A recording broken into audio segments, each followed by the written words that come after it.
Welcome to That Japanese Thing. Today, we are going to be talking about Space Battleship Space Battleship Yamato, otherwise known as Star Blazers. Or I'm not sure if it still is known as Star Blazers, but I think in some of the marketing material, I've seen that Star Blazers thing snuck in there. I suppose that's just like let the Western audience know that this is the same thing. Mm-hmm. But before that, my name is Chris. Welcome to That Japanese Thing. Today we have Yesh and Dylan with us. Welcome, guys. Hey. Hello. And we're going to be jumping into some Japanese news very quickly. And I'll start us off with a news interview from Kadokawa. Kadokawa, the company that owns everything you love, as I like to think of it. Kadokawa is the largest publishing company in Japan. By some metrics, probably the largest in the world. If you look at just the sheer amount of titles they pump out, I'm sure it must be bigger than like Random House or Penguin. Just in general. Mm-hmm. But the Japanese publishing market, is very healthy compared to that of the West, where people are sort of not really reading as much as we used to, I think. Unfortunately. And that is slowly happening in Japan as well. So Kadokawa has announced that it is going to produce 40 anime per year. 40. Until 2023. At which point they will consider if 40 is enough or if they want to do more. Do you think that's enough anime for one company to be making? I'm not sure. I think maybe we're getting to a point where there might be some oversaturation. Yes, absolutely.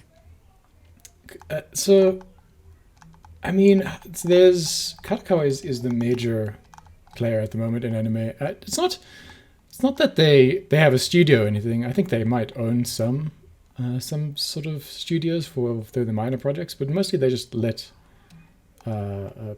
Companies make their stuff. Yeah. Right. And their real strength is basically they own every light novel and manga that gets turned into anime. So they have some control over it. Not everything. Jump is also a big one. I'm forgetting the name of the other one. Shadosha, I think maybe, is the other guy. But that's 10 anime just from Kadokawa every season. If we go back 15 years, that's basically the total amount of anime you would have got this whole season. And we're getting a lot of anime from other companies as well, even like really small companies who are doing it basically just to sell, I don't know, figurines like Good Smile and a few of these other companies. There's a Chinese company as well that's making weirdly good anime at the moment, and not like Chinese anime, like proper Japanese anime, but it's being sort of produced and kind of mass produced in China, so to speak. Animated because they've got the computer animation down. Yeah, the CG in those ones is actually pretty good compared to what you see in like earlier seasons of Overlord, for example. What do you think, Yesh? Good thing? Bad thing? I think it could have the possibility of being a good thing, but it'll never be handled well, so it's not going to be a good thing. Why do you think it'll be handled badly? Familiarity with Japan. Right. What do you mean by that? Largely, these companies have no idea how to handle an audience. They tend towards going, it worked in the 60s, that's how we're going to do things forever from now on. Okay. But the style of anime we got from the 60s, 70s, and 80s, they all made a great deal of success of themselves based on the concept that there were there were fewer options. So you could make an anime that you had to make all anime appeal to an audience that was relatively wide within the niche. Right. Modern anime, honestly, we're getting so much anime that we can appeal to specific niches. But every time I see an adaptation from something a little bit nichey, They get rid of the thing that made it fit into that niche, or they cancel it. Okay. I am not bitter about the cancellation of interspecies reviewers. Okay. I mean, I'm not sure that got cancelled. No, that was a little bit of a tongue-in-cheek joke. Yeah. Yeah. But with the Yamato anime that's coming out now, I do generally think they are still following the same concept of the basement dweller appeal to the male only. Um, all the girls must be pure, all the boys must be heroes kind of anime. Does that make any kind of sense? The pure otaku appeal rather than an appeal to the average person. I mean, I think we're getting like a really good variety of anime at the moment. I think shonen used to just be the dominant kind of thing. Absolutely. For a long time at least. And I mean, now we're getting like some otome stuff, some magical girl stuff every now and then. We're getting like a lot of romantic animes. We're getting a lot of slice of life animes. I like that we get like a weird like kind of camping / fishing / outdoorsy anime every now and then. So I'm not sure that's true. I think the fact that we're getting a couple of animes that are really very male-centric is notable. But I didn't mean specifically that it's only male-centric. I meant that it was meant to appeal to otaku as if they were still a outcast-specific genre. yeah, but I think there are people that does appeal to and who still feel that way.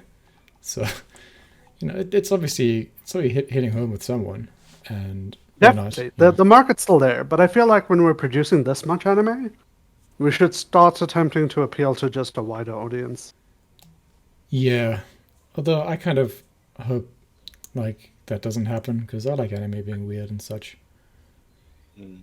So the one thing that I took away from the interview was these are probably the only people who know how well anime is doing worldwide, because Kadokawa has all of the streaming information from Crunchyroll, Bilibili, Funimation, and Netflix, Amazon, so on and so forth.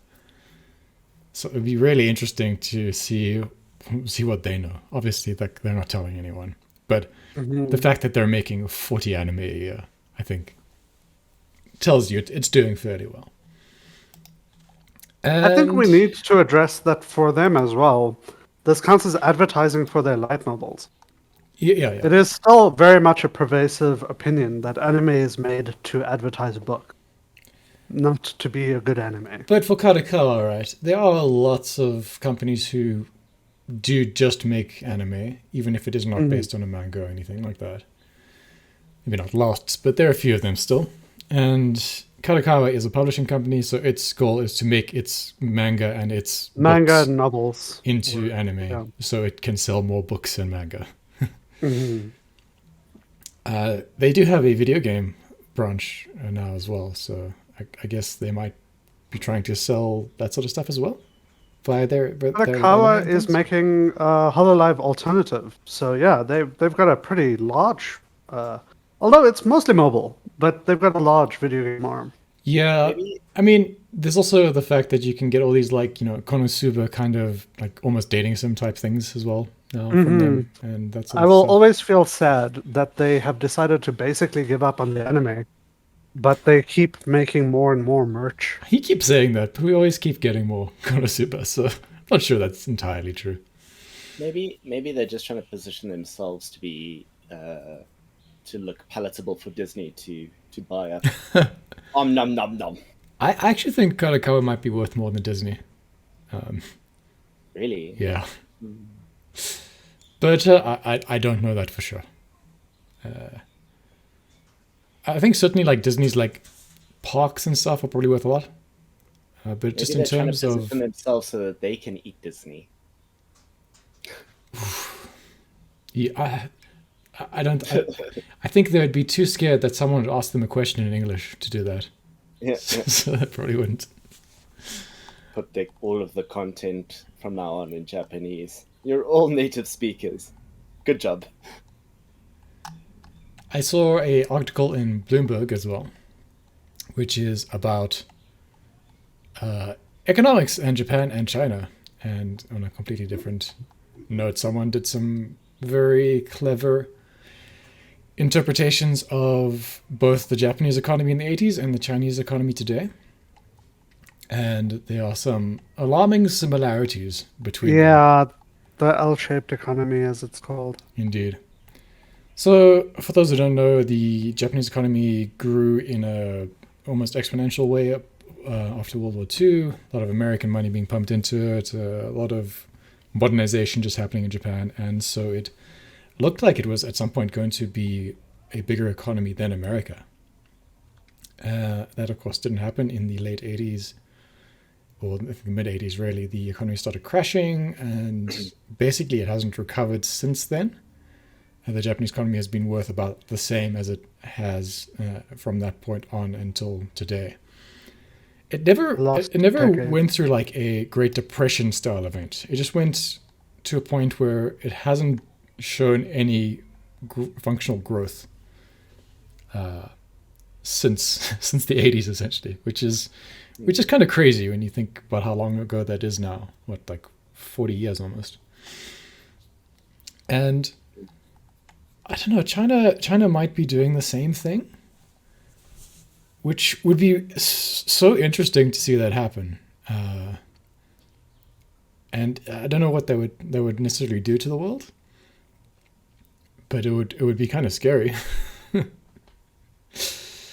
Yeah, not strictly a Japanese story, but something just to keep an eye on, I suppose, if you're interested in Southeast Asia and what the economy is doing there. Anyway, what do you have for us, Dylan? Me.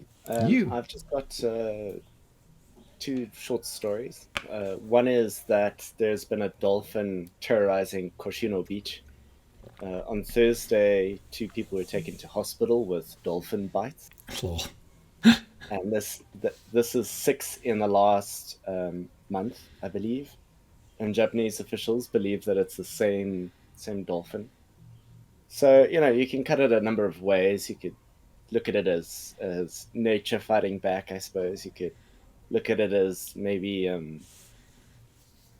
this is its own sort of horror story. I look forward to the Steven Spielberg movie about this dolphin terrorizing the locals. I'm sure it'll be a good movie. My personal favorite take on this would be that this is what happens when you increase lead levels in your environment. Just nature will just start randomly attacking everyone. That's the one I vote for. So there's that. And the other story, which is of a more serious nature, but I'm going to take a bit more of a comedic look at, is that a doctor, a priest, and a businessman walk into a hotel room and bad things happen. So in short, all the stories list this as what is this? Essentially an orgy having occurred with a high school girl, who's 17-year-old. I thought you said this was going to be a funny story. I said it was a serious story that I'd take a funny take on. Oh, okay. And that's just because I think they've got the wording wrong there. That's not an orgy. So there's eight men that are involved in this investigation. The child in question is a 17-year-old. And the organizer of this party, and I think this is the amusing bit for me, is how stupid people are. The organizer of the party, who is one by Ryota Takahashi, posted on social media that attendees could have an orgy with a 3rd grade high schooler if they pay, I think the entrance fee was like 25,000 yen or something stupid. Okay. And people are still doing this. They will post on public forums their crimes, which is a good thing because they get caught. But I like that in Japan the conviction rate is 95%, so we can be pretty sure that all these people are in a jail cell somewhere at this point. That's it, yeah. But human stupidity never ceases to amaze me. It's a thing. Maybe that's what the dolphin's trying to say. Like, I'm smarter than you, big dumb thing.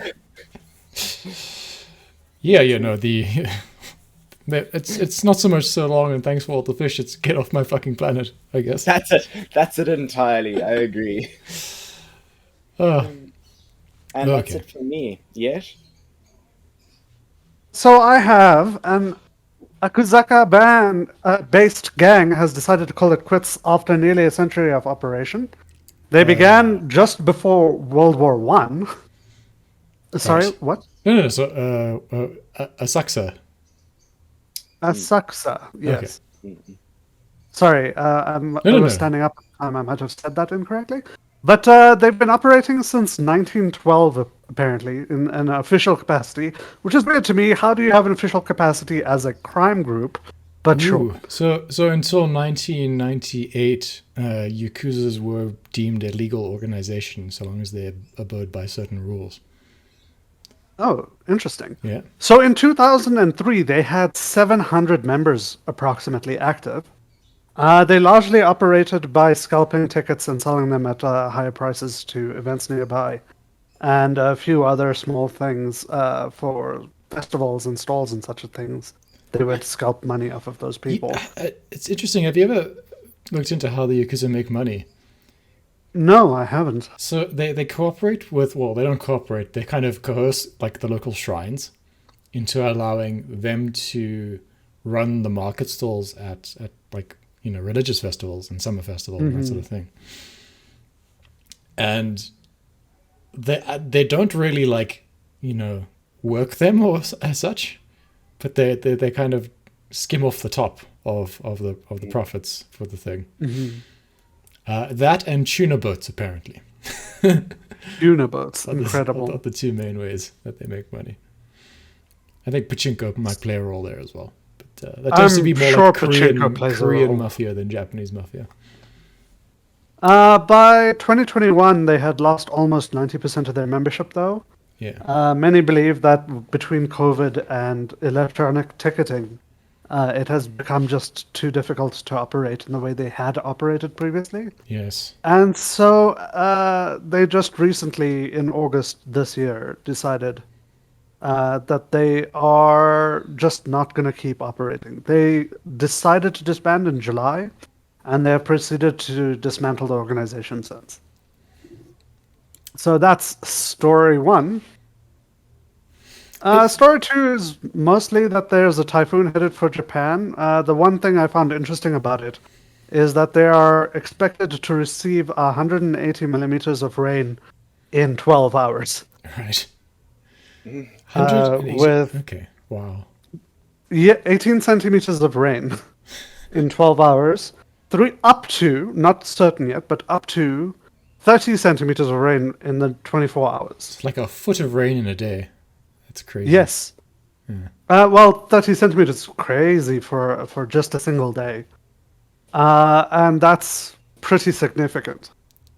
On more not anime news, I wanted to talk about the New York Times bestseller list.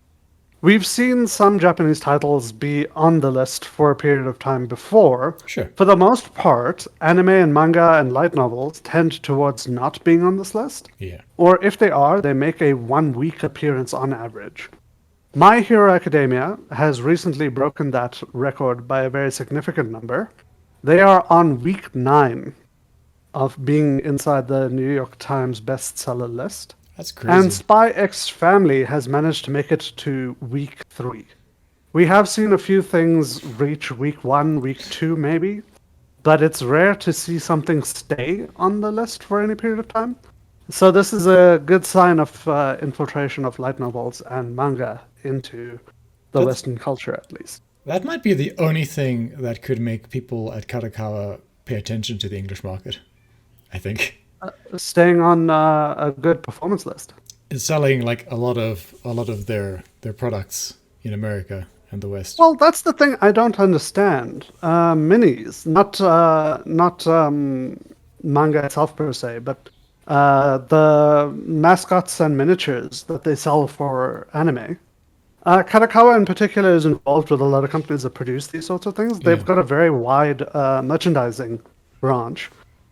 And they actively advertise in the West because they make literally millions in the West. It is insane how big their market is, actually. Another thing in the West. that's crazy is manga is like 3 times the price in In the US, anywhere yeah. else in the world than it is in Japan. I mean, they could be making a killing if they just marketed it, right? So I was saying, weirdly, merchandising is what they advertise more. I don't understand entirely why they don't advertise their manga volumes. But those miniatures, their sales is ridiculous. Someone from Kadokawa was talking to, I forget the company's name. I think it's like Geek God, but I can't remember the name of the company in particular. A distribution company in the West. And they were saying that they had passed 28 million in revenue just in the US. I'm Yeah. sorry, when you're making that much money in a market like that, maybe you should dedicate some effort to like translations and stuff Right. to get a good experience. I was there's a lot of like stuff that just doesn't come through at all, and I was just going through the comments of some YouTube videos from like some Japanese ads the other day, and there's like a whole bunch of kind of vaguely like terrible people in the comments who are just kind of being rude and saying, well, if there was a dub of this, I would watch it. But you know, like if there was a dub, like they would watch it. People, and a lot of people would watch it if there was a legal, good, easy, accessible dub. yeah. But unfortunately, Chris, you're missing a very important data point. In the 80s, they didn't sell that well, so Japan won't do it for another 22, 25 And years. those people are still in charge because Japanese people never die. They're elves. They're elves. It's true. Oh, well, It's actually kind of amusing. So not a big producer, but one of the producers who works in Hollywood and has worked on significant star movies. Please note, not a significant producer himself, but he was associated with a good production company and stuff. Was talking with, not Miyazaki himself, but like he was talking with someone from Studio Ghibli about why their movies, like they make such popular movies and their movies sell insanely well in the States in particular. yes. Ghibli movies are popular in the West. But this producer guy asked one of the Ghibli guys why they have like such a wide, catalog, I think is the word I'm looking for. They have such a wide number of things that they have animated, but only like 4 or 5 of them have gone to the States. And the guy responded that he doesn't think the Western audience would understand what they were trying to do. Sometimes, What? Sometimes I think Japanese people are just too overworked to understand what is going on around them. Like, you know, if you work till 10 every day and you only have like 6 hours sleep before you have to get dressed and go and do it again, maybe it's just too much to think about. Maybe like the only thing you can do is work on the stuff you like really know. Accurate. But that Confused seems how like a crazy Spirited thing. Away was considered more understandable to a Western audience than Kiki's delivery service. Which is literally based in like a Western setting. You know. Yeah. But this guy from Japan was literally saying he doesn't think most of their movies would translate well into the Western audience. But they translated Spirited Away specifically for a Western audience. Yeah. And it did spectacularly. And I think people like Japanese stuff because it's not like Western stuff. And that's the appeal of it. So it's completely the wrong way to be thinking about I that. can tell you I have a very strong opinion about why they say, I don't think it'll do well in the West. It doesn't mean that they don't think it'll do well in the West. They mean they think they'll receive criticism, and rather than accepting criticism, they'd rather say you didn't understand. I mean, Let me tell you, that I'm seems a very certain that's that seems a what's bit petty, happening with though, a lot right? of this. I mean, You, thin-skinned. I mean, no, I've literally seen lots of these guys, not not from Studio Ghibli, I should say, but from anime studios, right. who have received feedback from Western audiences, and they say, no, you just don't understand. But you know, you say that, and yet you get these dubs of really questionable anime that come out through what's Funimation's like Texas branch called? The guys Sure. that the guys that Sorry, make, like, Funimation and Crunchyroll are now just synonymous for me. I can't remember who you're talking about specifically. I don't know, like for kids or something. Then that's a different one. But the guys that made like Dragon Ball and such. Tsunami? Could be. I mean, they were making the dub for that show what's the Interspecies Reviewers, right? Until they got basically ordered to stop doing that. Yeah. So I mean, there's obviously a market for it, and people don't really care in the West at all about that sort of stuff. Mm-hmm.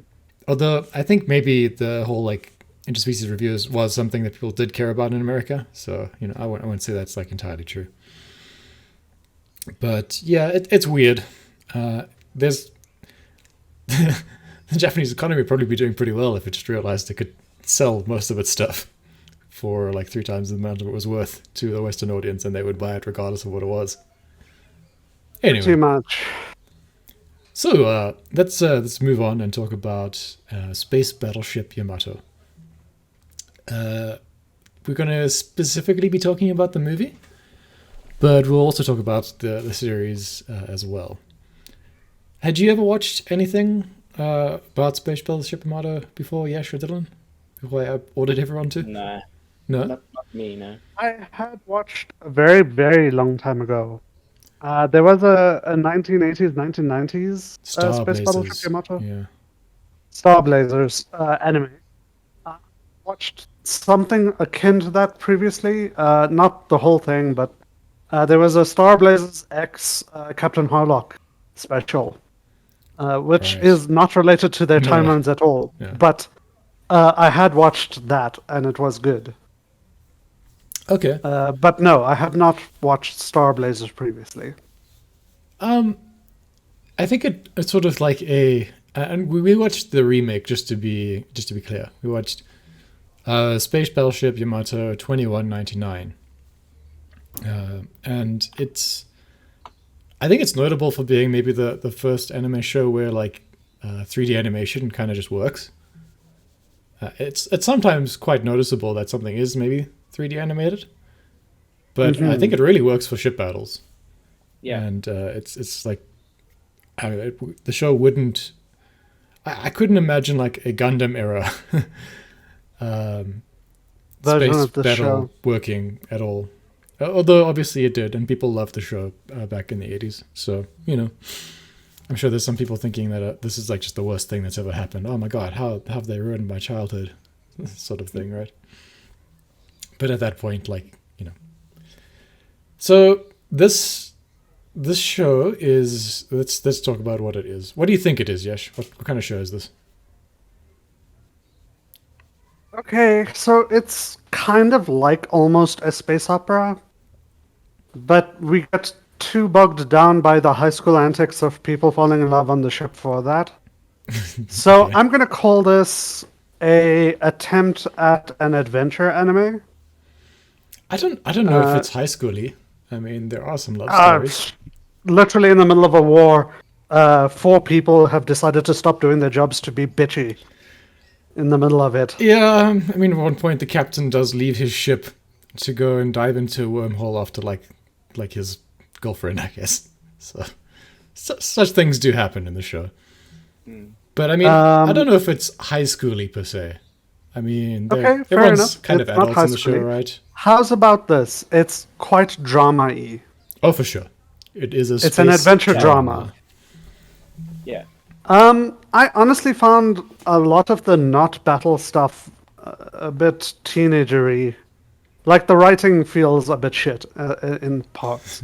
When we stop looking at the space and politics aspect, it quickly devolves into shit, in So- my opinion. The reason I wanted people to watch this show is because my favorite space anime is Nadesco, and it is loosely based on Gundam and the show. And so, obviously, the Gundam part of Nadesco is all of the Estevalis's Gunpla kind of things, right? Mecha. But the spaceship is specifically also named the mobile Mobile Fortress. mobile spaceship Nadesco, and this one is just the space battleship Yamato. Yamato. They have the same amount of syllables in them. The captain, or the admiral character from Nadesco is based on the captain from Yamato, and all of the background music in Nadesco is basically like almost note for note lifted from Yamato. So I mean that's the parody aspect from Nadesco from Yamato, and I think Yamato came up with the idea of the weird technobabble engine that can also be used as a cannon. And a shield. And a shield, and so on and so forth that we see in later animes. So like this is the magic. Everyone just accept the magic that. I was gonna bring it up. Naval The way that techno. they handle some stuff is just ham-fisted insert wave form. Was it the wave motion engine, right? I think that's what it's called. And then By you have, using the wave motion engine, we have accidentally slipped into another dimension. But I mean, like, anime has a long history of doing this kind of thing. yeah, I mean it's schlocky and I love it, and and it doesn't make any sense that you could use essentially a warp drive to then power a cannon, and for some reason that cannon also has like a gun kind of cap thing, like you'd see on the back of a revolver. That's necessary for it to work for some reason. Yeah. And it also, you can get your wave motion protector shield thing as well from that. But anyway, I mean that's In a that's very the magic. weird way. Because it was so obviously just like Orthokun going, this works because I say so. I was willing to hand wave it Yeah, a sure. lot. And the fact that it's handed to them by like a really advanced alien race, so on and so forth, you kind of expect them not to really understand how it works, and all the weird things that can happen to it kind of make more sense after that if you just think about it that way. I did find the use of that technology to create a space submarine. Wasn't that brilliant. cool? That was amazing. I thought that was super cool.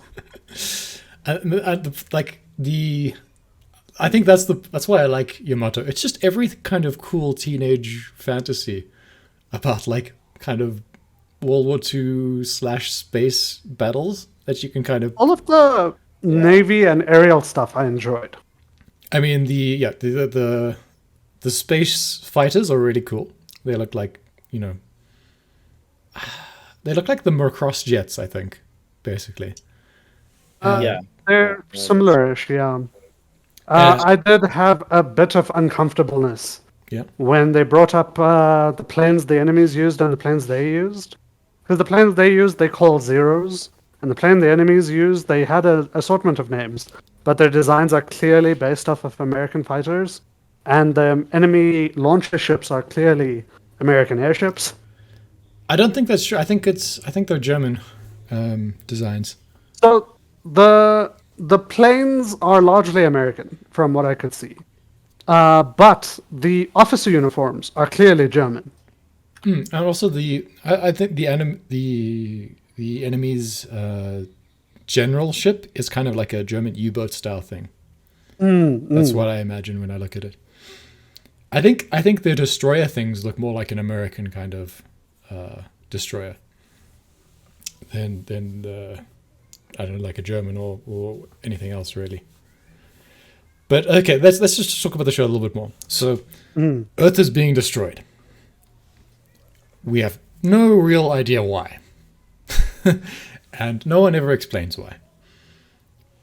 Satisfactorily to me, anyway. But We encountered some aliens and then they bombed us, is approximately how the show basically what begins. happens. And these aliens are immediately presented as Nazis. Like German Nazis. Like They have SS symbols on their colors on some guys. yeah, they have like a swastika-like flag. They're wearing green uniforms. They do like the whole Sichel kind of thing. Their leader is called the Führer. So yes, So the allegories are straight played. indeed. And they're killing the Earth by throwing asteroids at it for some reason. That's Kind of never a bomb. really explained, right? Why they're well, going about kind it of in it such... is. Yeah? Okay. So initially they came to us to conquer us, is what we learn over time, Sure. like quite late in the show. But at initial meetings, the Earth complement basically attacked first. They opened fire and Yes, that declared is that we true. were going to be an extremely hostile force. And the prideful enemy alien race has this thing where they took damage, so they will return it many times over. And they have declared that we're not. I forget what the phrasing he used was. There was like some crazy insulting phrasing. But basically, Earthlings are too stupid to even be barbarians. Right. So I think, while it's not flat and clearly stated, I think after the initial meeting, it was determined that humans and these people can never be together. Because that's one of the themes of the show. We can actually get along. They use some But- really, really clunky dialogue. They say we have like the same mentality as them. We have the same mentality. But the concept is at the beginning of the show that the aliens have thrown away the concept of diplomacy between us. They're not looking for us to surrender. They're looking for us to be completely annihilated. Yes. Because at the initial meeting, we attacked first. But the thing that I say they don't explain is like they show in the show that they have the capacity to just send a medium-sized Yamato to a planet and completely wipe it out, right? Mm. Why are they like trickling in asteroids that periodically hit the Earth? Well, that is also kind of explained. The Empire has 3 fronts that it's fighting on, and there's riots at home. Yeah.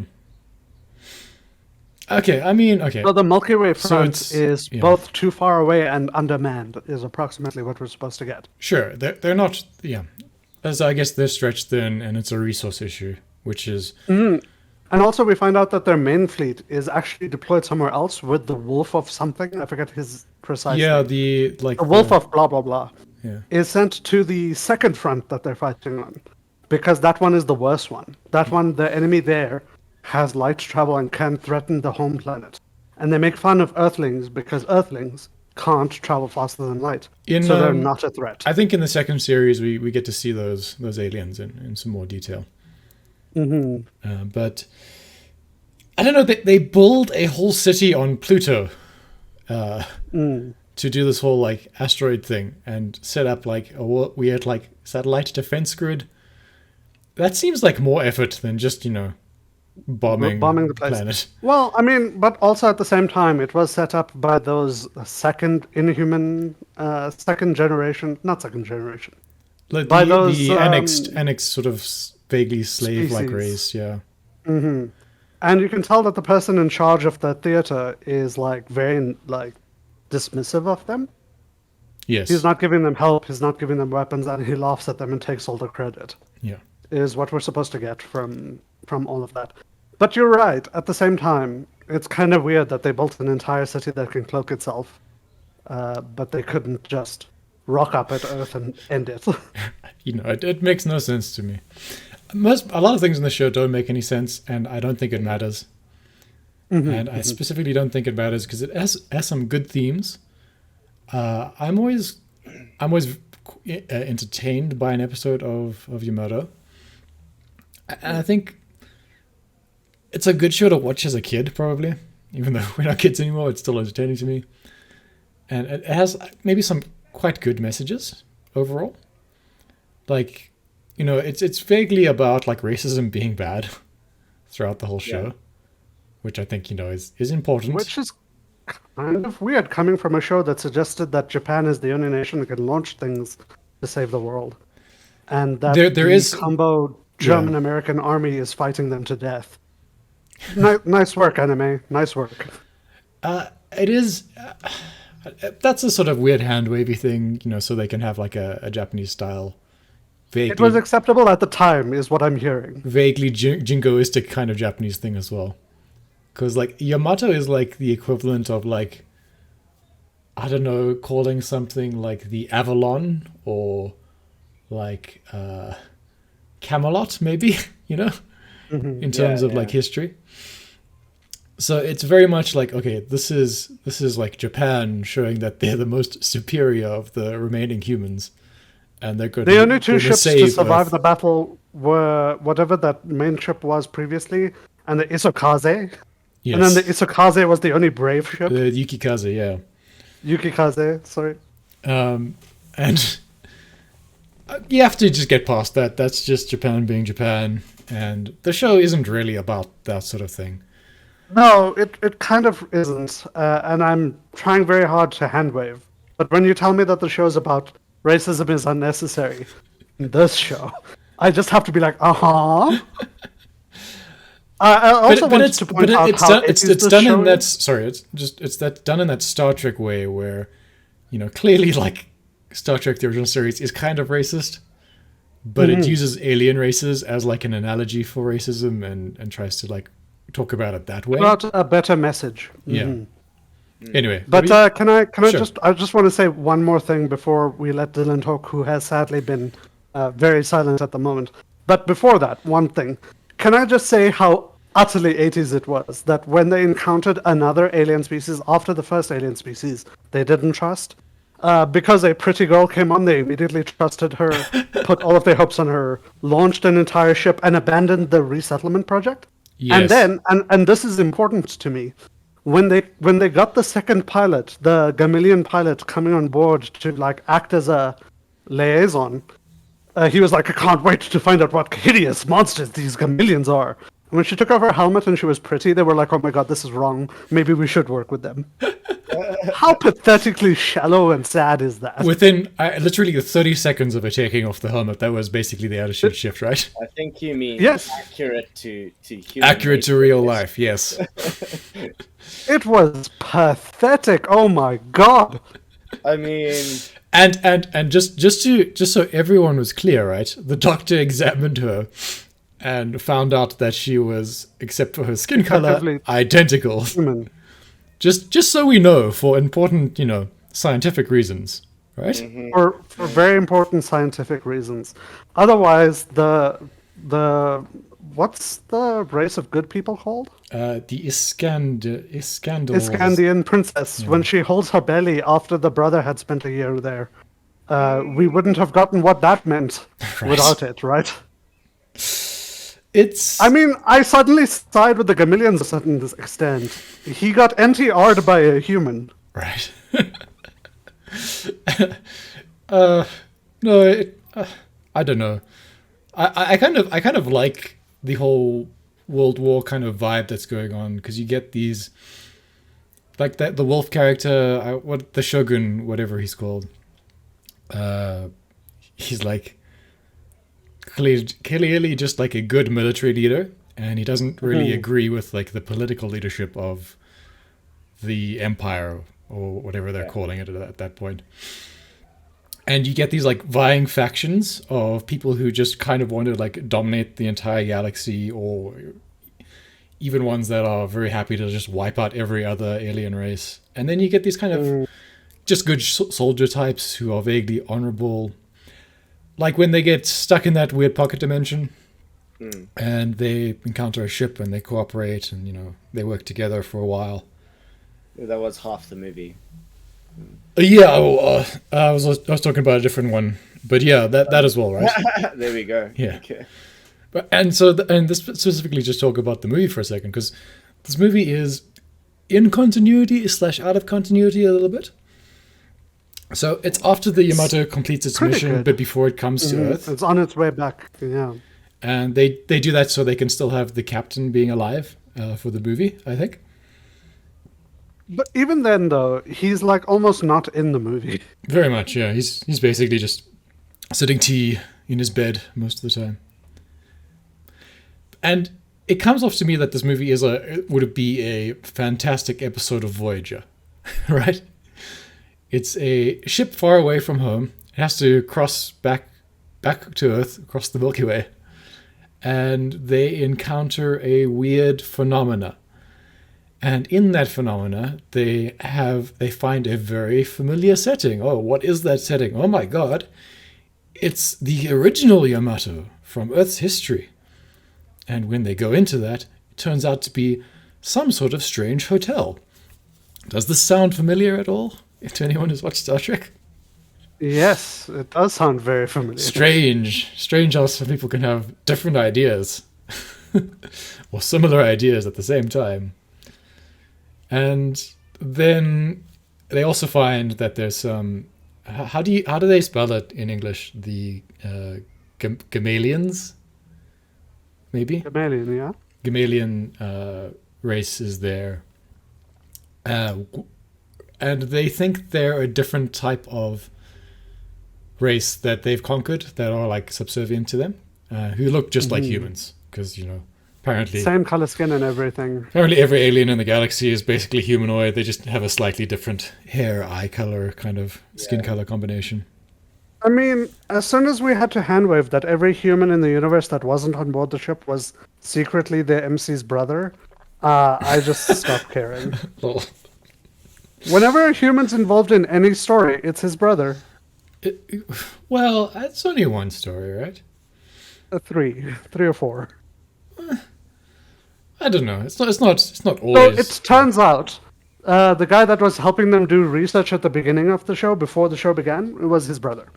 Then it also turns out that the human that survived Yeah, being a but that's prisoner the same was his person. brother. That's the same person. Then it also turned out that the person sending the SOS message on their way out of the system was his brother. Yeah, but I mean that's just his brother doing things along his way to get to his grave, essentially. Okay, and if we had encountered any other Well, humans, I suppose might accept that that was- just to add one more thing to your list, and he is the person who brings Yuki back to life. Yes, also, he became the ship revival So system. Kodai is actually a worthless person, and his brother is God. That's what the show Approximately. needs to tell you. But also, every girl falls in love with Kodai, and two of them are only falling in love with him because of his brother. Yes. Well, I mean the one is, yeah, sure. In love with his brother, but she's using him as a intermediary. And the Yeah. other one misses her brother and finds his missing his brother relatable. Indeed. And the other one is a zombie, but we won't get to that in as part of this discussion. But anyway, the movie they find a strange planet, which of course is going to be intricately linked to the plot, as all things are. And there's got this weird hotel that they get stuck in a sort of closed space kind of episode, which lasts for maybe like half of the movie, I'd say. Mhm. In the background to this, there is a weird faction of space aliens who really just want to kill the Yamato for prestige, basically, or revenge, or both. And we don't really know why. And then there is the Space Witch faction, which throughout the first series we're told there are only two of them left. I think that's right. And one of them dies in the series. And as it turns out, this weird random planet in this weird random nebula just happens to be their homeworld. And all of this doesn't matter, because the only reason you should watch this movie is because of the 2-minute long fight scene between the main barbarian alien ship and the Yamato, where they use their grappling anchor as a way to incredibly dramatically latch onto the ship, grapple the Did ship. the Pirates of the Caribbean theme music come into your head at all I during that? did. I was thinking basically exactly of that. You got this weird terraforming thing going on in the background, like a storm, and everyone's leveling their guns directly in each other's faces as this incredible. I think it's maybe the coolest thing I've ever seen in a space show. Yeah. That particular grappling maneuver. I mean, it does make you think that they're set up the whole storyline just for that one scene. They're like, okay, so we've got an enemy frigate that's got this super weapon that can punch holes through planets, so you can't hide behind cover. It outranges the good guys' guns because their gun, for some reason, isn't working. They signed an agreement to never use the wave cannon again. Yes. Its targeting system can't be predicted, so you can't avoid it, right? There's no way. There's no defense against this thing. other than to shoot your anchor into its face and swing around wildly. So you can meet the eyes of your enemy captain because your windows are up against each other as you blow up his ship. That's it, yeah. Just to send him off. I think it's a perfectly justifiable reason to make a movie. I mean, yeah. But it is pretty obvious that they're like reverse engineered to the front of the story. I think after the first series was complete, like someone just woke up in a fevered dream, and like went down to the studio and said, guys, I had the best idea that anyone has ever had, and we have to make this movie now. I don't know. I'm happy that I watched the movie just for that, and I think the show is better. If you want to compare them, but the characters I think were pretty good in the movie as well, and we got like a pretty interesting kind of sub story with the whole kind of psychic witch plot and all that sort of thing going on. It reminded me of. Have you guys read Ringworld? No. No, I have not. So there's Larry Niven is a sci-fi author. Was friends with Terry Pratchett.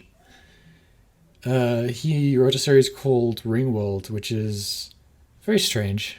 But the first book has a race of people in them who are habitual cowards. So they make all of the safest technology in the world, and then they don't use it because they're too scared to do anything dangerous. Basically, so they find out like something is going to happen in their region of the galaxy, but they're too scared to use their very safe spaceships that they make to travel at faster than light speed to get away from it. So they turn their whole entire planet into a spaceship, so they can very safely move away at a relatively good pace. Doesn't that kind of seem what those weird space elf witches were doing as well? They just decided to turn their entire civilization into like a mobile, invisible kind of planet spaceship. Kind of, yeah. But I think the long-lived, but like no longer human species thing has been done before. Even in Warhammer universe, the elves are a little bit like that to some extent. Yeah, I mean these are more like a kind of psychic. I mean they do have pointy ears, so I mean the space elf thing is obvious, I guess. I wonder if it is influenced by Warhammer at all. Because when did Warhammer start being a thing? Probably after the 80s though, wasn't it? Yeah, I think I don't think the published stuff was done until the 90s or even the 2000s. Yeah. Well, no, the 90s. I know that it existed in the 90s. Anyway, what would you guys rate this out of 10? Let's start with Dylan. Sure. I mean, the movie itself, because I haven't watched the series, I'd probably rated it between 7.5 and 8. Did you understand the basic plot of the story? So not the way that you guys are describing it. I understood the plot of the story being that the Yamato is like a special ship. Yes. Right? Yeah. Like a lot of that they don't describe. You don't really see much of its special weapon being used, but you understand that there's a special weapon that's out of commission. Yeah. That the Yamato is feared and renowned throughout the universe, and everyone is gunning for it. Like they make that clear. They don't have to do any exposition, which I think they did really well. Is that they didn't do exposition typically in a movie like that. The way they where they're built on the back of quite an established series. What they do wrong is they'll either not represent things clearly enough so that people who haven't watched the series just don't understand what's going on, or they do over exposition and they bore everyone to tears and it's bad for story. This they did really well, so I want to give it credit for that. They made those elements clear. They made it clear that there's multiple competing factions, and that Terrans and Terran is always the word for the militaristic version of a human. Yeah. that Terrans are sort of an underdog in this case, but like this one little ship has been punching above its weight, and that it's built to look like the battleship Yamato for some bizarre reason. What if there's any criticism I could level on it? It's that, and the criticism comes with the caveat at the end, right? So the criticism is that it makes no sense to have a carrier deck on a ship in space. There's no gravity for things to Stay down. land on and take off of. Having like pod bays that open up makes more sense. Yes. That kind of deal. But where else are you going to put your special commander planes, Dylan? That we'll get to the caveats now. It makes no sense to have the Macross-esque type planes. And I'm talking in general now. If you're talking predominantly space combat, because there's no air.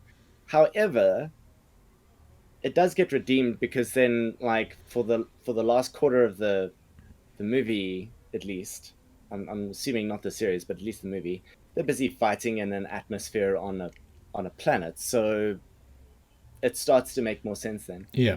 The caveat, of course, is as follows. It's obvious that what they wanted to do was pay homage to a lot of different visual styles and themes, one of which being like World War II militaria type imagery, right? Carrier decks, obviously dogfights, less World War II, but contemporary history, modern warfare. Let's just say that. Yes. Militaria, battleships with those massive gun turrets, which again would not make any sense. Yeah, battleship style turrets. Yeah. But it's designed for that kind of what's the It's not a gunataku. It's a military ataku. No, a gunata. Yeah, good means military army. Gunata. Yeah. Okay, so it's designed for them, and you know that. Like even the enemy's fleets that are completely sci-fi have got like rotating turrets. That in your mind you've got to wonder: is this because they need to cool? Is this because there's some munition that gets expended, and this is their way of having a higher firing rate? So all the criticism kind of gives way to the caveat that this was really done for visual style. Oh, for sure. And then you're like, yeah, okay, cool. I'll hand wave it. They do the fight scenes very well. They do combat very well. Not realistically, they do it kinetically very well. So it's exciting. It's interesting. It would never be able to happen in real life. That's okay. Yeah. I don't want to bring in like The Expanse. And then the last thing in this long-winded explanation is that for me it had some of the feel of two movies, both Ghibli, Castle in the Sky and Nausicaa of the Valley of the Wind. I don't know why. Like there are elements in this movie. I'm talking about the movie specifically here, not the series. Sure. That so reminded me a lot of those two movies. I don't know how that carried through, but Yamato is like a post-apocalyptic kind of feeling show. So maybe that's coming through there. I think the castle in the Laputa one is obvious because the whole planet is kind of like that, right? It's like the elves' castle in the sky kind of thing. What did you think about the music? Did you like it? It was okay. I didn't really notice it overly much. Okay, fair enough. Wasn't forefront in my mind. Okay. I think the opening song is maybe the most iconic. Might be one of the most iconic anime opening songs of all time. If you were to just like ask people to sing a thing. As an opening song, I think in Japan a lot of people would be able to at least hum that song. And I kind of think like a lot of nostalgia makes the show work, because the whole idea of the Yamato is that it's this old World War II giant, pre-World War II battleship. It was like a World War I style, the largest battleship that ever been made, in fact, I believe. Yep. And the premise of the original series is this was the only thing the only structure that was left that could be modified into a spaceship. So they used that as their basis because, humanity was basically on the point of extinction and they had to conserve their resources so they couldn't build anything new. Okay. In the new series, they just used the old Yamato as like camouflage while they're constructing it. Yes. And then they kind of launch out of it like a butterfly coming out of its cocoon, I guess. So that's how I described the first few episodes.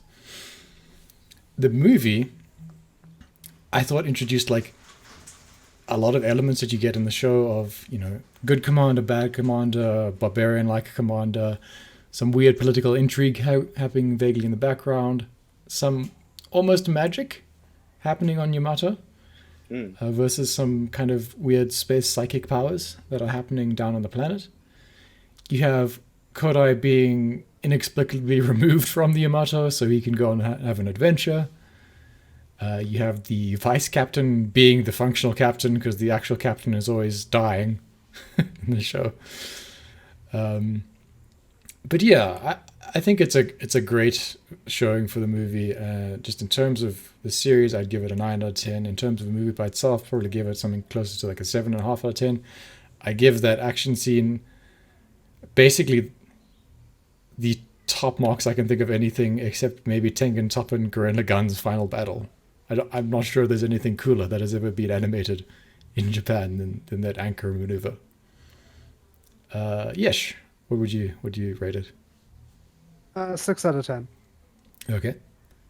What's your reason? You were talking about the music. I found the music horrific in the series and kind of okay in the movie. The movie was better than the series, music-wise. Okay. I largely found the action scenes very cool in the anime and the movie. In fact, I think the movie overall was better than the series for me. Yeah. Obviously, the character development is lesser, but I hated most of the characters, so that's not a problem. Fair enough. The only people I liked on the show were the fucking monk and his nurse girlfriend. Monk? The head of the airship division that was a monk. The guy with the scar on his eyebrow. Yeah. Punchy Man. Punchy who Man. began the show by punching our boys. Right. I found the relationship between the guys very interesting in the first couple of episodes, and then it very quickly devolved into MC-kun learns all of the secrets of the universe and can no longer relate to people. And his buddy becomes, in every high school anime, the second last guy next to the window, who's his buddy for no reason and will always be there for him. Even if they have conflict, he just instantly forgives it.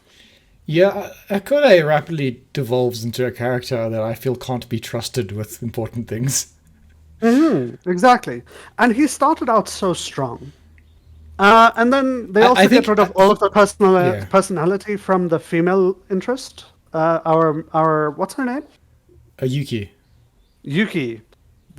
She goes from like very competent at her job, very focused on doing things, mildly tragic backstory, cares about her family, to hi, I'm getting kidnapped for the 4th time, please rescue me.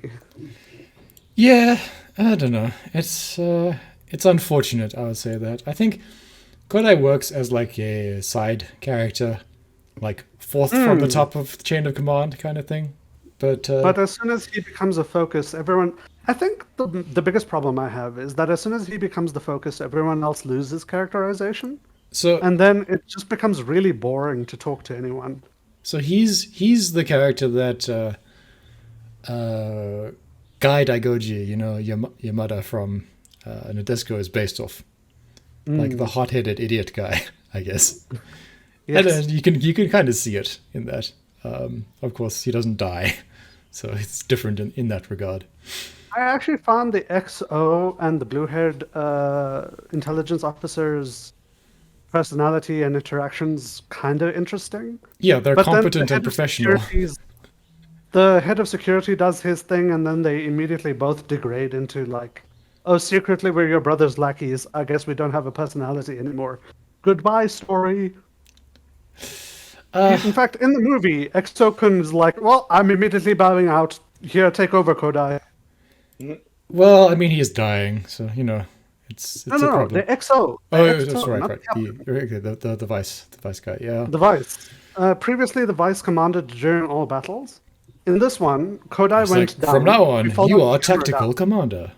Yeah, I see Exactly. what And you. then when they come back, XO immediately went, lol, I'm out. He's like, yeah, I know. I technically am like the vice admiral, and you're just a captain, but you're in charge of the ship now. It's kind of crazy when you think about it that way, and the fact that Kodai is never on the fucking ship is a problem. It's kind of a big problem. Yeah. But like we had such great development for him, the XO, I mean, and we had such great development for her. She's not got any faith in this plan, and even if she has to betray the chain of command, she's going to make sure humans survive. And like I think they were originally pitching it as the chances of success of your plan is like 0.8%, Yeah. and the chances of success of my plan is like 20. And if we're going to gamble with all human lives, we should gamble on the 20 rather than the 0.8. But you forget then she saw a ghost, and that changed everything. Yes, but then the power of friendship and talk no jutsu happened, and so it turns out math is a sin and thinking is bad. So we abandoned that. I guess when the science of your engine is based around the life preservation pod of an alien being. Whose sister we have sort of semi-killed. Yes. Let's. Well, she's a zombie so- now, but let's not think about that too hard. We're not going to think about that too hard because remember, she's pretty, therefore she's right. Yes. Anyway, I still like this movie. I still like this series. And I think you'll enjoy other space anime if you've watched this. So, that'll do it for us this week. Thanks, Yesh. Thanks, Dylan. Thanks, Chris. And we'll see everyone again next week. Ciao for now.